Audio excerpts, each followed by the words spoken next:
Running back handcuffs by request, a complete guide, and I do mean complete guide to running back handcuffs in 2026.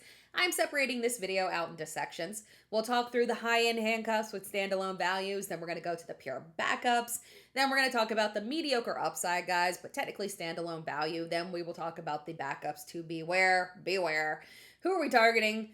Who is actually worth the upside, and which backups are most likely to stumble into RB1 upside in 2026. Starting off here with the high-end handcuffs with standalone value, my two big handcuffs are Blake Corum and Kyle Monangai.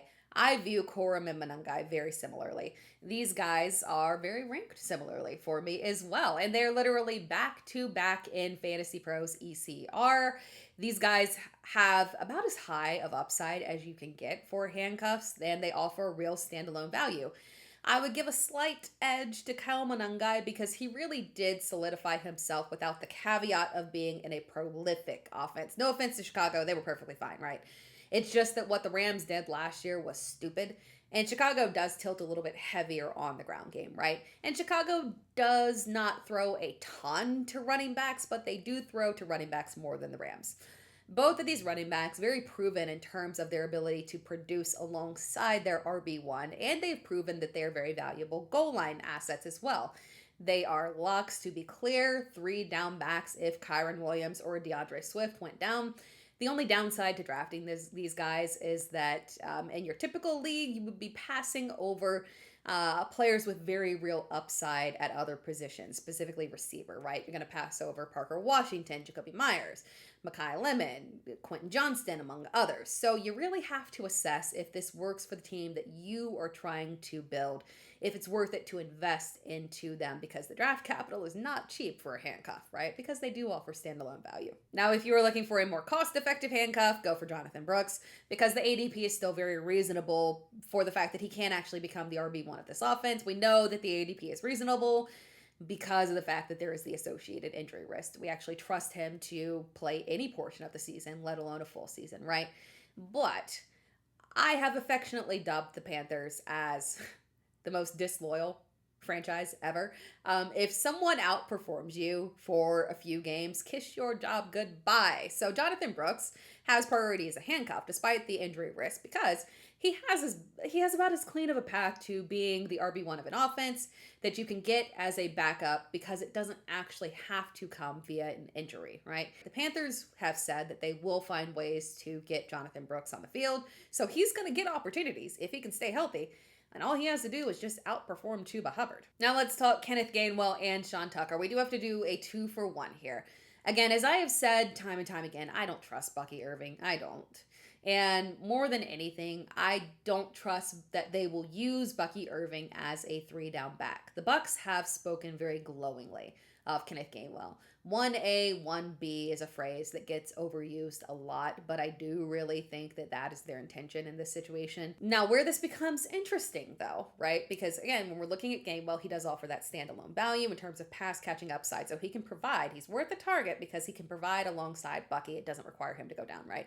But the reason why I don't quite put him in that category of Monangai and Corum is because the backfield will likely never go exclusively to being owned by Kenneth Gainwell. So he is capped at a high-end RB2. Now, it would be a very safe floor, right? If Bucky were to go down, very safe floor. Ideally, full PPR, right? We would feel good about it.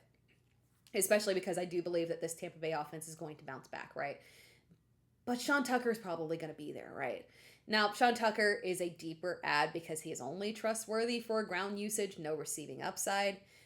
So I wouldn't really add him in terms of thinking that, okay, he's going to get some goal line touches. I'm going to be able to utilize him during, while Bucky is healthy. Probably not, right? But if Bucky were to go down, he does have a very specific role that he could fulfill.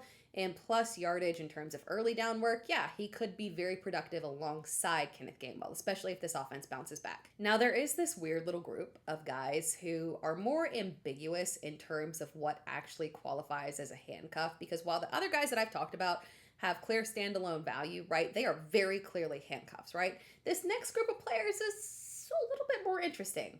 RJ Harvey, we'll start off with him. Is he a handcuff? I don't think he technically qualifies as a handcuff. It's factually a committee, right? And Dobbins is the lead back, right? And he is the early down guy. But Harvey is being drafted before him. He is a handcuff by the natural fact of the fact that Dobbins will start the game. But you're more so targeting Harvey as a starter, so he really doesn't count. Now, Jordan Mason is like kind of the exact opposite scenario. Minnesota's kind of bizarro world. Mason is the J.K. Dobbins to R.J. Harvey's Aaron Jones, but it's Jones that has the injury risk here. Weird, bizarro reversal situation, but kind of similar situations, right? Aaron Jones is the presumed RB1, and that makes sense because he is the most talented back on roster, for sure. But he's very old. He's very old, and he had a highly ineffective 2025, right? With just 132 carries in 12 games and 3 total touchdowns. And the worst yards per carry of his entire career. The most likely scenario here is a committee, right? Where Mason actually sees the majority of the carries on the ground, but he doesn't have receiving upside. And the offense should theoretically bounce back with Kyler Murray at the helm, so we should see more touchdown opportunities for him. Now, we should note that if Jones gets injured, Mason might not see a change in his role because there is a new back on roster in Damon Claiborne who could become the Aaron Jones. So there is technically a limited upside to Jordan Mason in terms of the fact that he can't ever really be, theoretically, probably not a Blake Corum or a Kyle Monangai.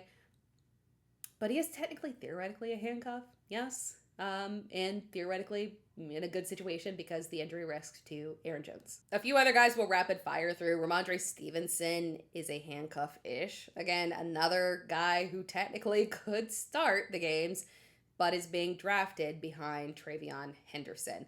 Similar to J.K. Dobbins' situation, but more reliable, actually, because he doesn't have the injury history. Then there is the Jalen Warren and Rico Dowdle situation. We talked about this in the running backs committee video. This is a very critical duo to watch in training camp to see kind of where this is going to lean, right? Until I can make a full... I'm not going to take a solid stance right now, right? I need to see this in action before I can really look at this and say for sure.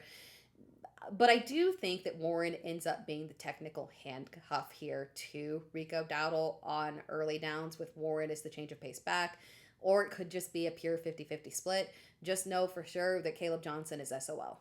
And then there is Washington with Ja'Cory Krosky-Merritt and Rachaad White. Theoretically, again, there is no designated handcuff here. We have to figure out who is actually going to step up in training camp. I got to see this one in action, right? Now, White is not a 3-down back for the fact that he's just not effective on the ground, right? He's being listed theoretically as a starter. And I think that kind of, sort of, a little bit makes sense, maybe. But both JCM and Katron Allen, the rookie, would probably outperform him in that area on the ground. I say probably, but yeah, they would outperform him. But White is by far the better receiving back, right? But JCM is working on that skill set. I still back JCM here, but it is one to watch out for here before we can actually determine what's a starter and what's a handcuff. Now for the bread and butter you were waiting for, targets for pure backups here. We'll start off with Marshawn Lloyd. For pure backup running backs, Marshawn Lloyd is a big priority for me. Because one, you can't beat the ADP for a direct handcuff. Now, let me preface this by saying, because I did see a comment in another video, and I didn't respond to you because I'm sorry I lost the comment. But again, we're going to see this often. Someone pointed out that, hey, Marshawn Lloyd is not listed as the backup running back in the depth chart. We're going to see this multiple times here. Because depth charts do not necessarily indicate handcuffs. Again, someone said, hey, Chris Brooks is listed as the backup here. Official depth charts really aren't determined for 2026, but regardless of that, even once you get in season, the depth chart does not equate the handcuff. Look at Buffalo. We'll talk more about them in depth in a second. Ty Johnson is second on the depth chart. That's for sure, right? We have factual proof, though, that Ray Davis is actually the handcuff to James Cook. We have seen it live in action. So do not take depth charts and link that as 100% that is who the handcuff is. No. And that is not the only situation where that happens for sure. We'll talk more about this. Marshawn Lloyd, from everything that we have heard from the Packers directly, Lloyd is the next man up, and they want to integrate him more. They want to give him that opportunity. This is a high priority handcuff because one, You technically never know what's going to happen with that Josh Jacobs legal situation. I don't think anything's going to happen. I'm not worried. I'm drafting Jacobs as is, right? But technically speaking, you never know what could happen, right? But two, more importantly, the Packers are very reliant on their ground game. It's a high volume job, and the goal line touches are plentiful. It's a very safe floor, high upside. Low end RB1 production would be very likely for Lloyd if Jacobs were to go down. So this is a very serious handcuff situation, in my opinion. Moving on, we have to deal with the 49ers backfield. I don't want to try and figure it out, but the reality is that while regression is not 100% guaranteed, if ever there were a regression season screaming in our face, it's this one right here for Christian McCaffrey. And regression doesn't just mean usage, it means wear and tear and injury risk as well. At age 29 last year, CMC crossed the 300 carry mark for the first time in his career, and he had the highest total touches of his entire career. That's a lot at his age, right? That type of wear and tear does not bode very well on a body. The touches were outrageous, really. I really, really worry, right, in terms of whether or not he's going to make it through the season. He is finished as the overall RB1 with a hefty amount of touches 3 times in his career. 2 of those years, he did not make it halfway through the season, not even halfway, actually not even a quarter of the way through the season the following year. The 3rd time, well, that was last year. So this does not bode well if history repeats itself. Now, in terms of who is the backup, here's the problem.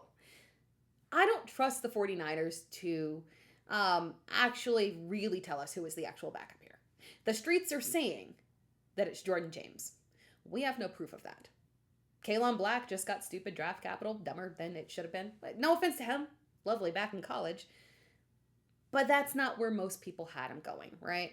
But again, unfortunately, maybe if another team had drafted him there, you would say, okay, well, they mean it. But unfortunately, when it comes to draft capital with the 49ers, it often means nothing, right? So then there's Isaac Guerendo, who was actually the one person we did, in fact, see on the field last year as a handcuff, right? It took a while to get him there, but he did actually showcase like that. So I just don't trust this team. I wish I could give you prolific insight. I don't have it here. Honestly, just when you do figure out who the backup is anyway, they get injured regardless. So, but we do have to actually assess it, because if you're drafting CMC, you do want to handcuff him because of the injury risk. As of right now, my gut says go with Kalen Black. Now, Tank Bigsby, this is a cult favorite here. Cult, C-U-L-T, not C-O-L-T. This is a cult favorite here. We all thought Tank Bigsby was going to be something in Jacksonville. We had high hopes before he was unceremoniously shipped off to Philadelphia. I still believe, though. I do.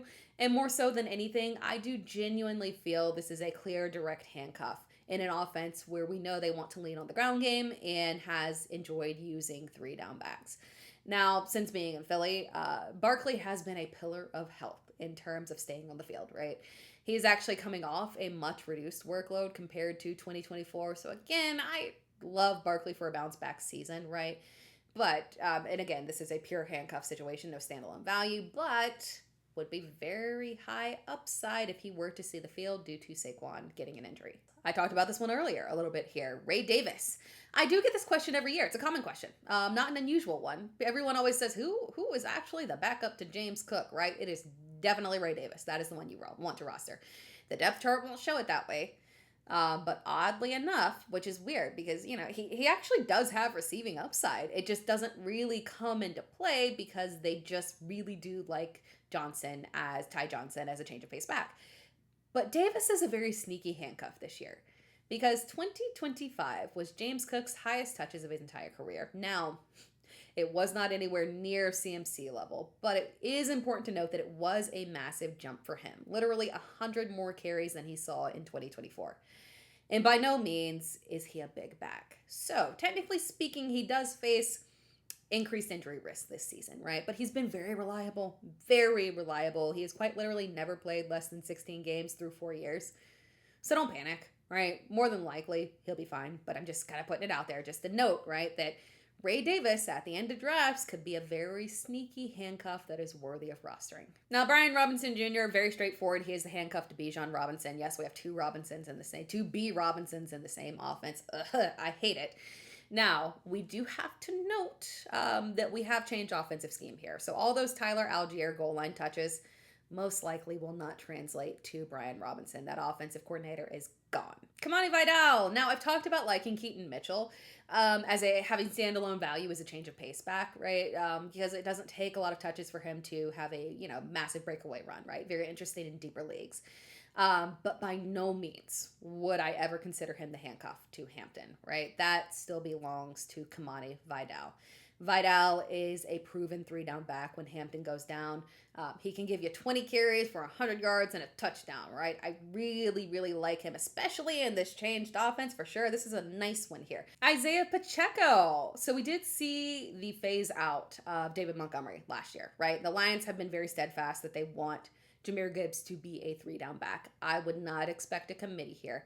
Now, there's only so much volume that one man can handle, so obviously there is going to be touches seen by Isaiah Pacheco here, but I would not rely on that for standalone value. Pacheco's efficiency definitely went down over the past 2 seasons. Perhaps a change of location and getting away from Matt Nagy is the cure here. Now, I know you've got a bad taste in your mouth from judging him last year for the fact that it took him how long to overcome Nick Chubb, of all people, who was in fact cooked, and the fact that he really never actually fully pushed him out of the way. But there's really no one else to consider on this roster as the handcuff here. So Woody Marks is definitely the handcuff for sure. I would say that. Montgomery has not carried a full workload in years. So it is possible that, again, there could be some change of pace standalone value here in terms of doing a tandem with David Montgomery. But my lean here is that Monty is going to be the 3-down back. It's just possible that we might end up back to Marks at some point here because he would be the direct handcuff. Now, rapid fire, additional pure handcuffs here. Mike Washington, he's a rookie, obviously, but all it takes is one glance at that roster to be very certain that Washington is the direct handcuff there. Samaje Perine, he may be 30, but he is the direct handcuff to Chase Brown. DJ Giddens. We do have a new rookie, Seth McGowan, entering the chat, so I'm not sure if I trust this one as much as the others here. I don't know that this is a clear backup situation. We'll have to kind of monitor this one for people that are wanting to handcuff Jonathan Taylor there. Tyrone Tracy Jr. in New York. We saw this last year, right? So there's no mystery here. He is the handcuff, right? But Devin Singletary, he ain't going nowhere. So it makes Tracy a volatile asset where he is the handcuff. But we literally saw what happens when Cam Scatterbo goes down, and the production was very unreliable, and there were times when Singletary had more value, and there were times where Tracy had more value. It divulges into a committee with a running quarterback. No, thank you. And Braylon Allen, the last one. I'm tired of playing this game with the Jets. I'm not doing it anymore. I don't have a lot of hopes for this offense. Braylon Allen is the handcuff here. Isaiah Davis would likely contribute, maybe. I don't know. I'm not inspired, right? If Breece Hall goes down, I don't believe I care about this backfield. Now, handcuff targets with mediocre upside but technical standalone value. We're going to keep this one short and sweet here for all these guys. These are handcuffs or change of pace backs. They offer standalone value theoretically, but not super high because 1, they're either in bad offenses like a Dylan Sampson, or 2, they lack receiving upside like a Chris Rodriguez, or 3, they're just too small or fragile to be a 3-down back like a Keaton Mitchell or a Tajay Spears. Sneaky handcuff for deep leagues. Adam Randall. Technically speaking, Justice Hill is the handcuff there. There's some good times with Justice Hill for sure. But Randall offers the same receiving skill set, but the upside of being a much bigger back. And remember, that was the Ravens owner's pick. They gave him a pick. That was his pick there, which might not amount to anything. And obviously, I am a Clemson person, clearly. So, take this for what it's worth. I'm not being biased here. I actually might be a little biased against him, right? But I am trying to be optimistic here that he is very interesting in terms of if they wanted to switch things up and use Randall as the change of pace behind Derrick Henry, because that's a hefty 1-2 punch there in terms of size with the receiving upside that Randall has. So that's an interesting one to look at in deep leagues. Now beware. You'll notice there were some names missing from the list above, and I said this was a complete video. So why were some names missing? Well, that's because they go on my beware list. Fool's gold, if you will. Tyler Allgeier, I'm sorry, buddy. I like you. I've always advocated for you. We have consistently viewed Tyler Allgeier as one of our preferred backs because of the literal proof we had that he can put up RB1 numbers and be a 3-down back. Plus, he is very good at the goal line, and that did offer us some standalone value in certain formats. But sadly, that does not transfer over directly to Arizona. He is the handcuff, I do believe. James Conner is there, but honestly, I do think James Conner hit a cliff. So apples to apples to the younger apples. I do think that if we did see Jeremiah Love go down, that it would be Tyler Allgeier that would be the bet for the handcuff. But here's the problem, right? The reason why we are okay with drafting Jeremiah Love is because of his receiving upside and his yards after the catch ability.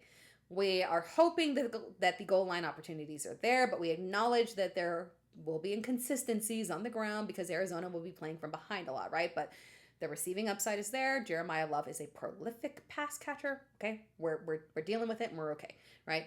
Allgeier can catch, but he doesn't have prolific pass catcher upside that would come into play when a team is playing from behind. So this is not a great setup for him if Love gets injured. I would just go with better options in other offenses because of the fact that I just don't know that ultimately it's going to be the most satisfying handcuff that you would be able to draft. The Cowboys backfield. Technically speaking, Malik Davis does seem to be the theoretical right to being the handcuff here for sure, and I buy it. I think that's the direction it would be. But Jaden Blue and Phil Maffa do make a nice combo pairing, right? In terms of if Javonte Williams were to go down, you would just maybe go with the 1-2 punch of a speedy little Blue and a big old Maffa, right? Again, I continue to talk about my Clemson guys here. Problem, though, is that the Cowboys are definitely hyping them up.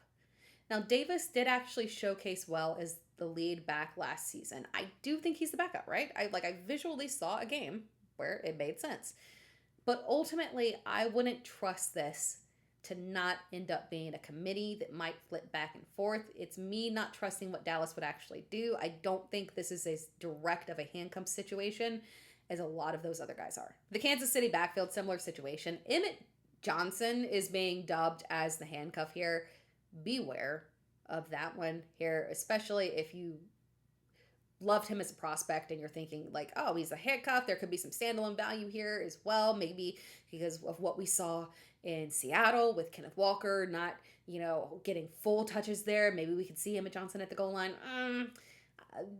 I would be very careful about applying that because, again, 2 different teams, 2 different situations, right? 2 different styles.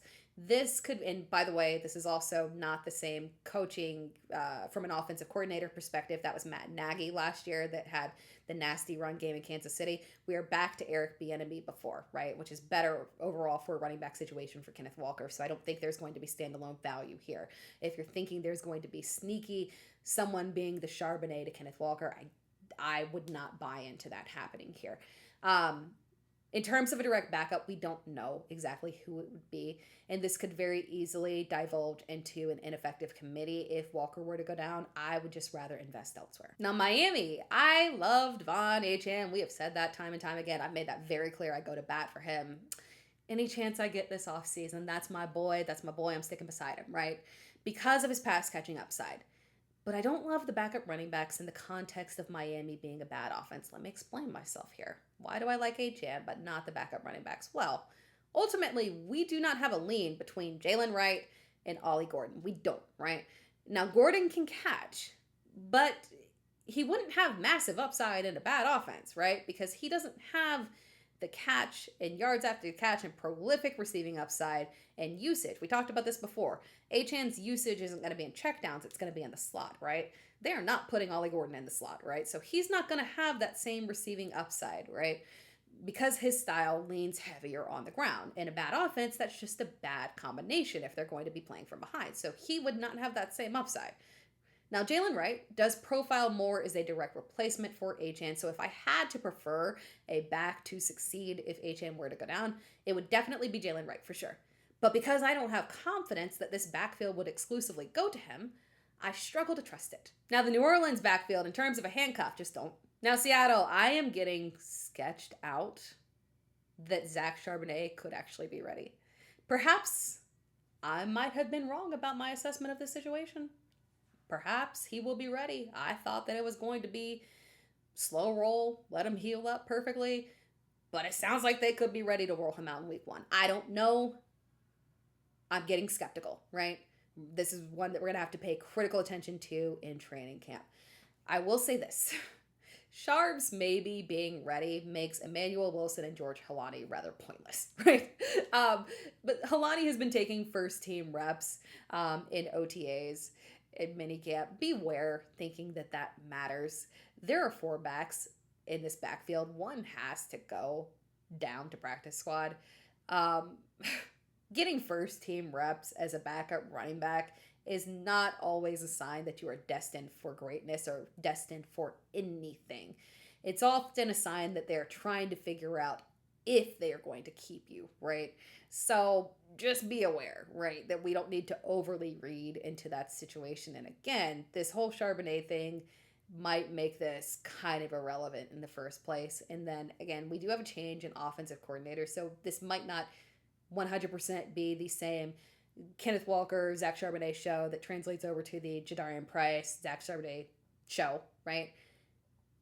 But they do push a lot of run volume there, so I would expect this to, again, continue to operate as a committee without a technical handcuff. Thanks for watching this video. If you enjoyed the video, be sure to like the video and subscribe to the channel.